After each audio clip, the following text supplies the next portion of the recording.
Hello बच्चों। चलिए आज हम पढ़ते हैं माइटोकॉन्ड्रिया। ठीक है। Next cell organelles mitochondria. तो अगर हम स्टार्ट करें इसे, माइटोकॉन्ड्रिया आर द सिंगुलर, अगर हम बात करते हैं तो माइटोकॉन्ड्रियन कहलाता है। अनलेस स्पेसिफिकली स्टेन, जब तक इसे स्टेन नहीं किया जाएगा, are not easily visible under the microscope. तो सर अगर सेल के अंदर आपको माइटोकॉन्ड्रिया को देखना है तो माइटोकॉन्ड्रिया को देखने के लिए आपको क्या करना पड़ेगा, इसे स्टेन करना पड़ेगा। स्टेनिंग के बाद ही माइटोकॉन्ड्रिया को दिखाई देगा। ठीक है। एक सेल के अंदर जो माइटोकॉन्ड्रिया का नंबर होता है वो वेरी करता रहता है और डिपेंड करता है कि जो सेल है उसकी फिजियोलॉजिकल एक्टिविटी क्या है।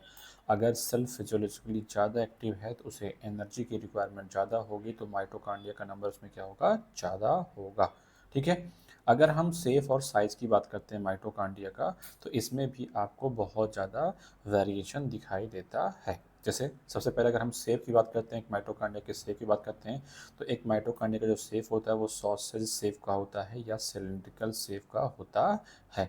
अगर हम डायामीटर की बात करते हैं, माइटोकॉन्ड्रिया के डायामीटर की बात करते हैं, तो 0.2 से लेकर के 1 माइक्रोमीटर, ये क्या है इसका डायामीटर, जो कि एवरेज कितना होता है 0.5 माइक्रोमीटर होता है। लेंथ माइटोकॉन्ड्रिया कितनी है, 1 से लेकर के 4.1 माइक्रोमीटर। ठीक है। चलिए माइटोकॉन्ड्रिया के पास अगर हम मेम्ब्रेन की बात करते हैं तो बताओ मेम्ब्रेन कितनी होती है। Mitochondria is the double membrane cell organelle होता है, डबल मेम्ब्रेन स्ट्रक्चर होता है, outer membrane and the inner membrane. और इनर मेम्ब्रेन जो होती है वो डिवाइड करती है ल्यूमेन को distinctly into the two compartment. ठीक है। Outer compartment and the inner compartment. अगर हम इनर कंपार्टमेंट की बात करते हैं तो इनर कंपार्टमेंट के अंदर कुछ डेंस होमोजेनस सब्सटेंस प्रेजेंट होते हैं, इसे कहते हैं क्या है, हम मैट्रिक्स कहते हैं। अगर हम बात यहाँ पे कर ले किसकी, आउटर मेम्ब्रेन की कहते हैं, तो आउटर मेम्ब्रेन क्या बनाती है, कंटिन्यूअस लिमिटिंग बाउंड्री बनाती है ऑर्गेनेल्स की। ठीक है। चलिए इनर मेम्ब्रेन जो होती है वो अंदर की तरफ इनफोल्ड हो जाती है और इनफोल्ड होके बनाती क्या है, क्रिस्टी, या सिंगुलर में क्या कहेंगे इसे हम, क्रिस्टा टूवर्ड्स द मैट्रिक्स। ठीक है। आप फिगर में देख सकते हैं। तो अगर आप फिगर में सबसे पहले देखेंगे तो आपको एक बाहर की तरफ मेम्ब्रेन दिख रही है। ये जो मेम्ब्रेन आपको दिख रही है इस मेम्ब्रेन को नाम होता है आउटर मेम्ब्रेन। इस आउटर मेम्ब्रेन के अंदर एक मेम्ब्रेन आपको ये वाली दिख रही है, इसका नाम होता है इनर मेम्ब्रेन। इनर मेम्ब्रेन के अंदर यहाँ पर कुछ फ्लूइड भरा होता है, इस फ्लूइड का नाम होता है क्या, मैट्रिक्स। ठीक है। फिर अगर आप देखेंगे तो यहाँ पर ये जो आपको दिखाया जा रहा है, ये दो मेम्ब्रेन के बीच का स्पेस दिखाया जा रहा है। ये तो इनर मेम्ब्रेन हो गई जो अंदर की तरफ इनफोल्ड हो गई है, और ये बाहरी यहाँ पे देखें ये आपका आउटर मेम्ब्रेन और ये इनर मेम्ब्रेन, इनके बीच में यहाँ पर स्पेस है, स्पेस का नाम होता है इंटर मेम्ब्रेन स्पेस। ठीक है। इनर मेम्ब्रेन जो ये अंदर की तरफ ऐसे इनफोल्ड कर गई है, इस इनफोल्डिंग का नाम क्या होता है, क्रिस्टा। क्या नाम होता है, क्रिस्टा। अकेला तो क्रिस्टा, बहुत सारे हैं तो क्रिस्टी के नाम से जाना जाता है। चलिए काम क्या है क्रिस्टी का, सर क्रिस्टी जो होता है वो सरफेस एरिया को बढ़ाने का काम करता है। तो अगर हम यहाँ पर क्रिस्टी की बात करते हैं तो क्रिस्टी क्या करता है, सरफेस एरिया को इंक्रीज कर देता है। ठीक है। चलिए कह रहे हैं कि माइटोकॉन्ड्रिया के अंदर दो मेम्ब्रेन हैं और दोनों मेम्ब्रेन जो होते हैं वो अपने अपने स्पेसिफिक एंजाइम को रखते हैं स्पेसिफिक काम करने के लिए। Mitochondria the site of aerobic respiration, mitochondria में क्या होता है, एरोबिक रेस्पिरेशन होता है। They produce the cellular energy, mitochondria cellular energy produce करता है। सेलुलर एनर्जी किस फॉर्म में प्रोड्यूस करता है, एटीपी के फॉर्म में प्रोड्यूस करता है। इसलिए हम कहते हैं क्या है, माइटोकॉन्ड्रिया को power house of the cell कहते हैं। ठीक है। माइटोकॉन्ड्रिया के मैट्रिक्स में क्या क्या प्रेजेंट होता है, तो माइटोकॉन्ड्रिया के मैट्रिक्स में सिंगल सर्कुलर डीएनए मॉलिक्यूल मिलता है, सिंगल सर्कुलर डीएनए मॉलिक्यूल मिलता है, कुछ आरएनए के मॉलिक्यूल मिलते हैं, राइबोसोम मिलता है जो कि 70S टाइप का होता है। इसके अलावा वो सारे कंपोनेंट मिलते हैं जो प्रोटीन सिंथेसिस के लिए रिक्वायर्ड होते हैं। माइटोकॉन्ड्रिया अपना नंबर बढ़ाने के लिए डिवीज़न करती है, और डिवीज़न कैसे होता है, फिजन से होता है।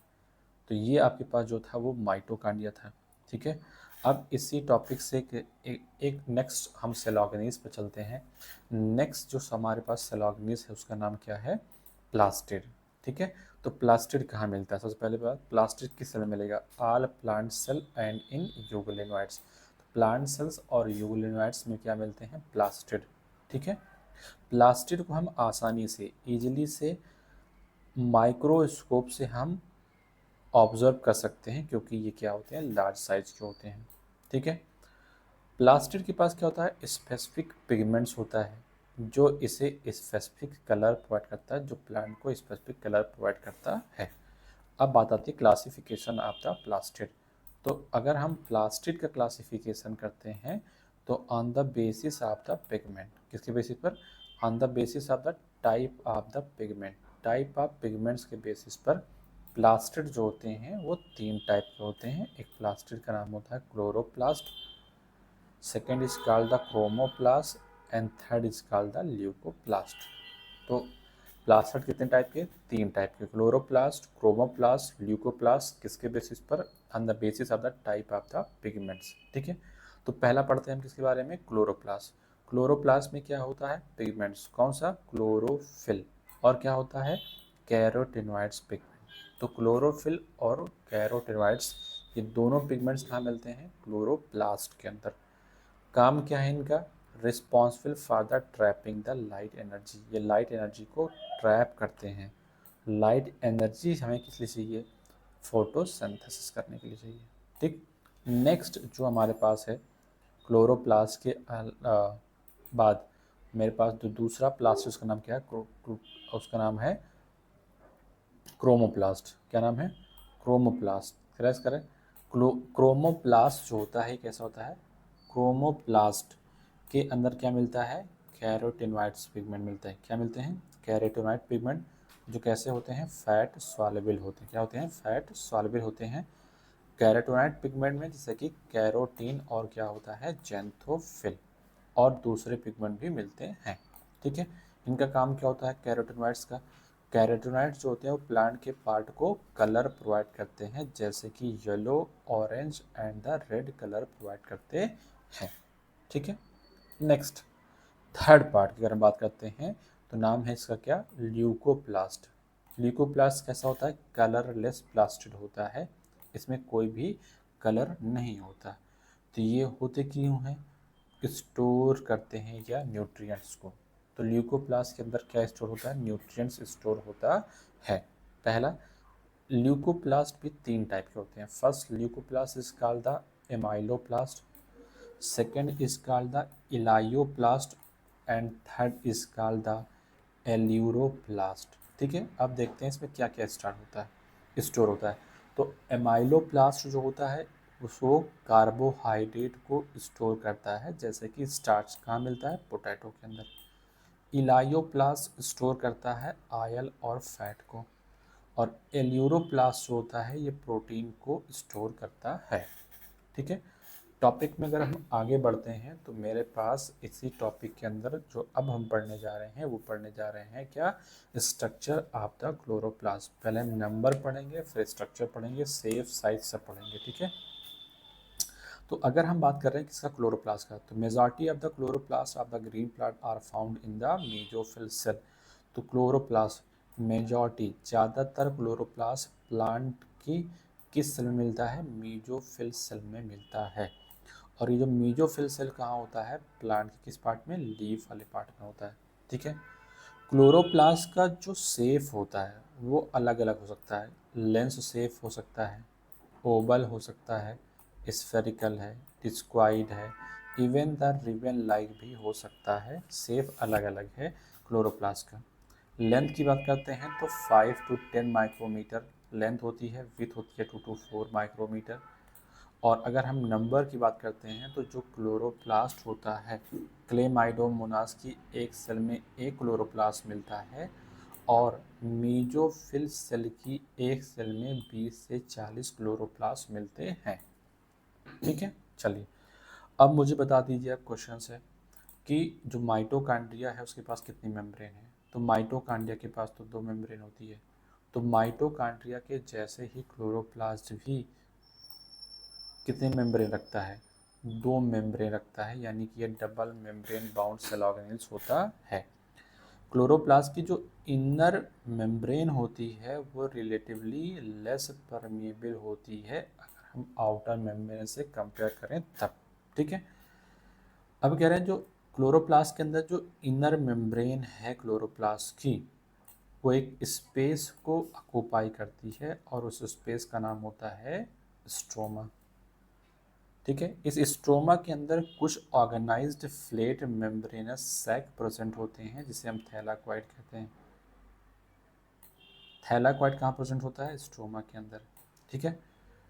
थैलाक्वाइड अरेंज होता है stack like the pile of the coin, और उसे कहते हैं क्या है हम? ग्रेना, या सिंगुलर में ग्रेनम कहते हैं, या इसी का दूसरा नाम होता है इंटरग्रेनल थैलाक्वाइड। ठीक।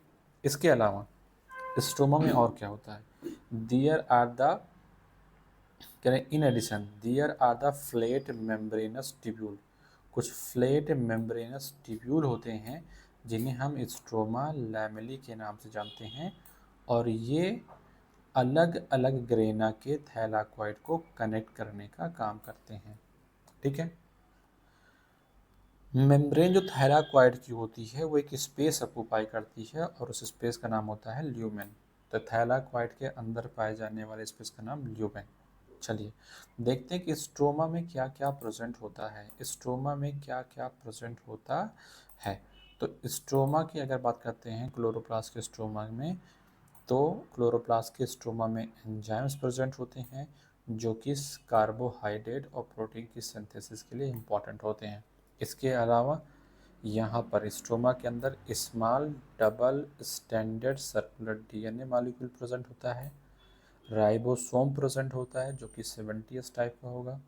ठीक है। अगला, chlorophyll pigments are present in the thylakoids. Chlorophyll pigment कहाँ होता है? थैलाक्वाइड के अंदर होता है। राइबोसोम जो क्लोरोप्लास्ट का होता है वो स्मॉलर है क्योंकि ये 70s टाइप का है देन द साइटोप्लाज्मिक राइबोसोम, यानी कि 80s राइबोसोम के कंपेरिजन में 70s राइबोसोम जो होता है वो स्मॉलर होता है। ठीक है। आज की वीडियो में इतना ही। Thank you.